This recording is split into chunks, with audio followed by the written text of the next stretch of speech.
Oi, amiguinhos! Tudo bom com vocês?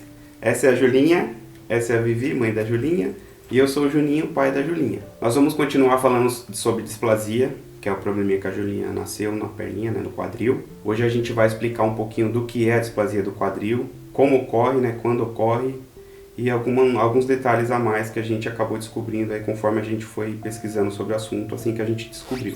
Se você conhece alguma família que está passando pela mesma situação de displasia, no caso com um filhinho e com a filhinha, se está acontecendo com você, com seu filho, com sua filha, esse vídeo é para acalmar vocês, para tranquilizar, falar que tem tratamento. E a gente vai explicar um pouquinho do que é a displasia, porque na época a gente procurou muita coisa na internet e não achou nenhum relato de uma família explicando do que era, ou como se tratava, ou como cuidar da criança com displasia. E a gente resolveu fazer esse vídeo para ajudar essas famílias. Se você é uma dessas famílias, é uma dessas pessoas que está passando por isso, eu peço que você curta esse vídeo, compartilha para ajudar a chegar a mais pessoas, para ajudar mais pessoas. E vamos lá explicar um pouquinho do que é a displasia. Como o Ju já comentou com vocês, no primeiro vídeo, onde ele iniciou da displasia, a gente descobriu a displasia da Juju tarde. Nós temos 2 casais de amigos que passaram por isso, mas descobriram já na maternidade, conseguiram usar um suspensório, Suspensório de Pavlik. O Ju vai colocar uma foto para vocês verem aqui do lado. Com esse suspensório nos primeiros meses de vida, quase que 100%, é 100%, a recuperação. 90% de chance de recuperar só com esse tratamento inicial, sem cirurgia. Sim, porque é nos primeiros meses de vida. A gente já descobriu um pouquinho mais tarde. A Juju ia fazer 1 ano, quando eu comecei a reparar que ela dava algumas mancadas quando ela não andava ainda, mas ela segurava nas coisas e quando ela andava, ela dava umas mancadinhas. E a gente chegou até aí em um primeiro ortopedista que nem avaliou ela, porque disse que era normal mesmo quando as crianças começassem a andar, elas tinham às vezes essas mancadinhas. Então serve até de alerta para algumas mães, para alguns pais também, a gente nunca peca por excesso. Então, se vocês desconfiarem de alguma coisa no começo, vão atrás, porque é essencial. Às vezes, o que o médico diz que não é, procurem a opinião de uma outra pessoa, porque naquele momento aquilo me acalmou.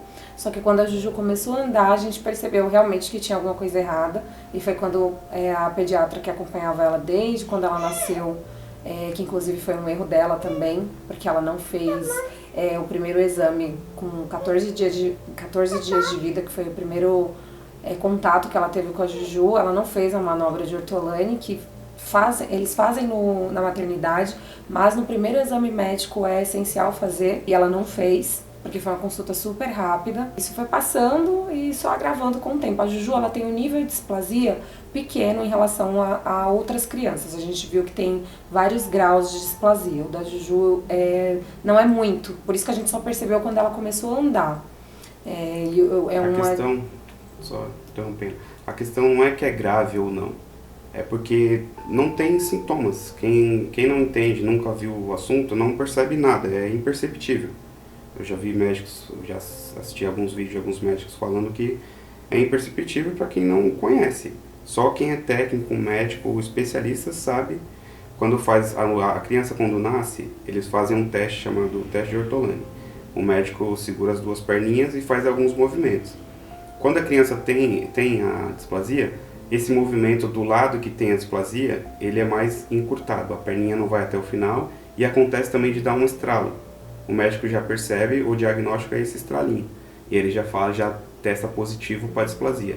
E dali ele já recomenda que assim que sair da maternidade, procurar um especialista, um ortopedista infantil. O da Júlia tem um papelzinho, foi realizado o teste, só que deu negativo. Deu negativo, e aí a pediatra também não se preocupou, a gente não entendia nada, e aí só foi perceber quando começou a aparecer de verdade alguns sintomas, No caso da Juju foi um caso atípico, e no caso da minha gestação eu tive o parto da Juju normal, e normalmente a displasia, normalmente não, acontece a displasia em alguns casos quando a gravidez é pélvica, quando a criança está sentada, e até o parto acaba não sendo normal, tem que ser um cesárea porque a criança não está encaixada. E no caso da Juju, eu tive um parto normal, ela, que a gente saiba, ela não sentou, mas em algum momento ela sentou na minha barriga, e pode ser esse um dos fatores, mas a gente... Tem mais alguns fatores, que no caso primeira gestação, gestação de menina, na primeira gestação, e se for menina, porque tem alguns estudos, né, que falam sobre esses relatos. Essa displasia, ela não é um caso raro e não tem explicação científica do porquê exatamente isso acontece. Existem alguns fatores que podem ocasionar a displasia, que é a primeira gestação de menina, a posição que o feto, né, o bebê, fica no útero. A displasia não é um caso raro, ela é bem comum, ela só é pouco divulgada, mas ela é muito comum. Tanto é que depois que a gente descobriu da Júlia, a gente viu que tem milhares de crianças que passam por isso também e não são detectadas. E outras são detectadas também na maternidade, mas muitas acabam passando, como foi o caso da Júlia. Para você ter uma ideia, de cada 1000 crianças que nascem, uma pode ter displasia. É mais comum em meninas. De cada 10 casos de displasia, 7 pode ocorrer com meninas. É um caso que ocorre principalmente com meninas, mas pode acontecer com meninos também. E outro caso, pode acontecer dos 2 lados do quadril. Que aí é mais fácil de diagnosticar na maternidade. Isso, o médico fala que é muito mais fácil para, na hora do teste lá, testar positivo. No caso da Júlia foi só de um lado, pode ser que isso também tenha dificultado no caso dela. Como o Ju disse, é uma coisa bem comum de acontecer e por isso a gente, hoje, né, conhecendo sobre o assunto, a gente fica mais indignado porque isso tudo resolveria com um simples exame de ultrassom quando a criança nasce. Tanto aqui fora a gente pesquisou que é super comum as crianças já nascerem e já irem para uma ultrassom ou uma radiografia. Na verdade tem países que é obrigatório fazer ultrassom. Porque isso atrapalha na fase da criança. Por exemplo, a Juju vai fazer 3 anos e imagina passar uma cirurgia extremamente difícil para uma criança que está descobrindo o mundo. No ano passado ela tinha começado a andar e aí teve que interromper para colocar um gesso. Então desestrutura toda uma família. Por isso que a gente está trazendo esse assunto, porque não é uma coisa boba, é algo grave. Infelizmente, né, no nosso país, eles não dão tanta importância. A gente sabe hoje em dia que tem até grupos no WhatsApp, no Instagram, no Facebook, que apoiam. Eles estão tentando, na verdade, vários médicos especialistas tentando com que os convênios e os hospitais públicos façam esse exame, porque querendo ou não, acaba sendo até melhor para eles futuramente. Em relação a cirurgias como a da Juju, que tem um custo mais caro, uma duração maior. Então, se as pessoas se importassem um pouquinho mais com isso, né, com esse assunto, falassem um pouquinho mais sobre esse assunto, com certeza a gente evitaria vários problemas, inclusive esse que a Juju está passando e que a gente vai passar. Para fazer ultrassom em todas as crianças, isso gera um custo, é muito caro para fazer em todas que nascem. Então, por isso que no Brasil não é lei, né? Não é obrigação, mas devia ser. Só que como gera um custo muito alto, eles acabam optando para não fazer. E aí acaba passando esses casos que aí gera complicação para a família e gera um custo ainda maior no futuro, tanto financeiro, né, quanto físico, porque isso pode acarretar vários problemas para a criança, de acordo com ela vai crescendo. Como o osso como o fêmur não se encaixa no lugar correto, ele fica no lugar onde não é o dele, aí ocasiona a má formação, a luxação, e isso pode trazer vários outros problemas, outras complicações. Como reumatismo, desvio na coluna e várias outras coisas, isso já na adolescência. Então já atrapalha e quanto mais velha a criança, quanto mais velho o diagnóstico, ele é quase que impossível fazer com que volte o osso encaixe no quadril. E que tenha os movimentos normais, né? Ele acaba limitando a sua flexibilidade da criança. A displasia do quadril, mais conhecida também como luxação congênita do quadril, ela é uma má formação do quadril. Como é essa má formação? O nosso quadril, ele tem o acetábulo, que é onde recebe o fêmur, nosso osso aqui da coxa. Ele é em formato assim de uma concha ou de um copinho. E o nosso fêmur, ele tem uma cabeça. O fêmur é o osso da coxa aqui, tá? Ele é encaixado no nosso quadril.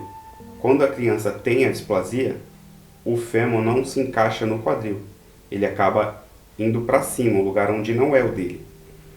E aí, com isso, danifica toda a estrutura do quadril E esse acetábulo, ele não se forma, porque a criança nasce com o fêmur desencaixado. Ele não se forma, acaba ficando uma superfície reta, e aí não tem como ele voltar para o lugar sozinho. Por isso que os médicos, os ortopedistas, ele coloca o suspensório de Pavlik, que é para a perninha ficar numa posição onde o fêmur se encaixe no acetábulo, no quadril, e fique ali por de 9 a 12 semanas. Tem que usar esse suspensório de 9 a 12 semanas para o fêmur ficar encaixadinho no lugar, se solidificar ali e fazer a função dele. Isso quando é descoberto assim que o bebê nasce.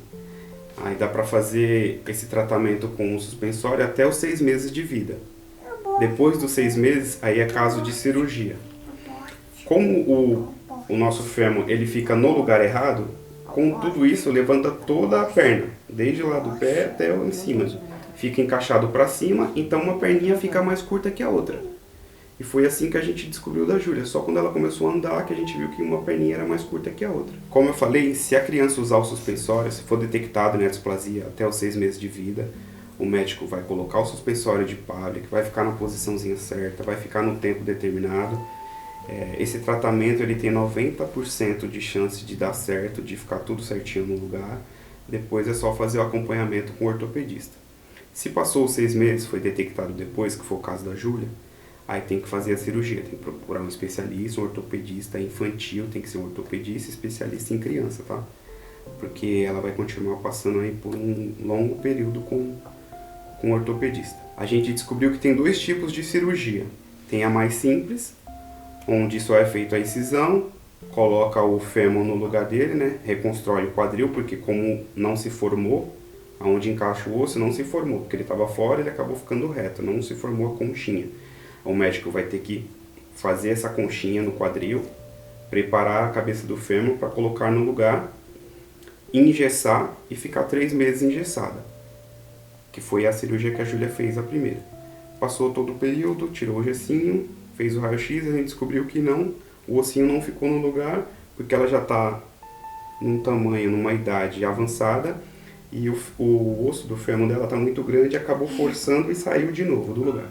E aí ela vai passar por uma nova cirurgia, onde vai ter que encurtar um pouquinho do fêmur, vão cortar de verdade, de 2 a 3 centímetros, vai encurtar o osso, encaixar no lugar, e dessa vez, com certeza, com fé em Deus, vai dar tudo certo, vai ficar no lugar certinho. Provavelmente vocês estão vendo esse vídeo e ela já fez a cirurgia. Isso. A cirurgia dela foi no dia 22/10. A gente resolveu gravar esse vídeo assim para que ela pudesse estar aqui, né? Sem um gessinho, a gente está falando tranquilo. E vocês ainda vão continuar vendo ela, a gente vai dar um jeitinho aqui de continuar gravando. Mas com fé em Deus vai dar tudo certo, vai correr tudo bem. E ela vai se recuperar logo. A gente espera de verdade que isso ajude algumas famílias, porque, como o Ju já falou, no início, quando a gente descobriu, era um assunto que a gente tinha que... A gente só encontrava vídeos mais de especialistas, de ortopedista falando, e dificilmente alguma família que tenha passado pelo caso conseguia... A gente até achou alguns vídeos, alguns documentários no Google de algumas pessoas que passaram por isso, mas assim, muito por cima, e acabou não ajudando tanto. Então a gente espera que isso ajude muito, de alguma forma, né, alguma família que esteja passando por isso, ou algum amigo, algum conhecido de vocês que estejam passando por isso, porque é uma barra, mas a gente sabe que a gente vai vencer mais uma vez essa. Esse foi o vídeo explicando um pouquinho sobre o que é a displasia, tá? A gente falou do que a gente estudou, que a gente entendeu desde quando a gente descobriu. A gente não conhece muitos termos técnicos, mas tentamos ajudar vocês aqui de alguma forma. E para não ficar muito longo o vídeo, a gente depois vai fazer mais um falando sobre o tratamento, como foi a primeira cirurgia, como vai ser a segunda e como a gente faz para cuidar dela no dia a dia, né, com o gessinho. Então espero que vocês tenham gostado. Então, tchau pessoal! Até o próximo vídeo! Ei!